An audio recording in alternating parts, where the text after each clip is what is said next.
Matthew had always lived a quiet life. He was the kind of man who blended into the background, polite at work, invisible at parties, careful never to reveal too much. People often described him as private, even mysterious.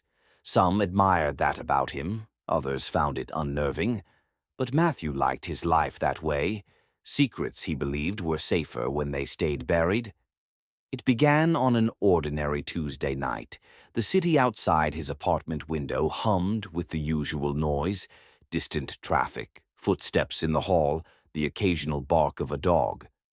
Matthew sat in his armchair, reading, when he heard it.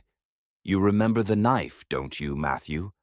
The voice was soft, almost conversational, as though someone had leaned in to whisper in his ear. Matthew froze. His book slipped in his hands, pages rustling. He lived alone. No television, no radio, nothing that could have produced the sound. He shook his head, trying to laugh it off. A trick of the mind. Too much caffeine, too little sleep. But then the voice came again, sharper this time. "The knife you hid under your mattress when you were 15. You thought your parents would never find it." Matthew's chest tightened. No one knew about that. He had stolen the knife from his father's toolbox after a fight at school. He'd hidden it, terrified and ashamed, until eventually burying it in the woods. Not even his parents had ever known. "Who's there?" he demanded, his voice trembling. Silence. He checked the apartment, every room, every closet, under the bed. Nothing. By the time he returned to his chair, he was sweating, convincing himself it had been his imagination. But the next night, the voice returned. "You told Emily you were sick that summer. But you weren't. You just didn't want to see her. You were afraid she'd discover the truth." Matthew dropped his glass of water, shards scattering across the kitchen tiles. Emily, his first girlfriend. He had lied to her, yes, but the exact words, those belonged to him alone. Over the following days, the voice grew bolder, more precise.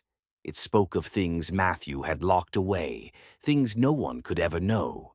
The money he had stolen from his mother's purse as a child, the cruel comment he had once whispered about a friend, the quiet resentment he carried toward people who thought they understood him. At first the voice echoed from the walls, as though the apartment itself were speaking. But soon it grew closer, intimate, always at the back of his ear, timed with the rhythm of his heartbeat. Matthew stopped sleeping. Shadows thickened under his eyes. He stopped answering phone calls, afraid that speaking to anyone would give the voice new material. But isolation only fed it. In the grocery store, it hissed, "She cried when you walked away. You didn't even look back." Matthew spun in the aisle, shoppers staring. No one had spoken. Still, the words echoed in his skull, undeniable. He tried drowning it out with music, with television, with screaming into pillows until his throat burned. But the voice cut through everything, steady, calm, patient. One night, it grew crueler. "You think they'd still like you if they knew what you really were? If they knew what you did that night in the woods?" Matthew's stomach lurched. That night.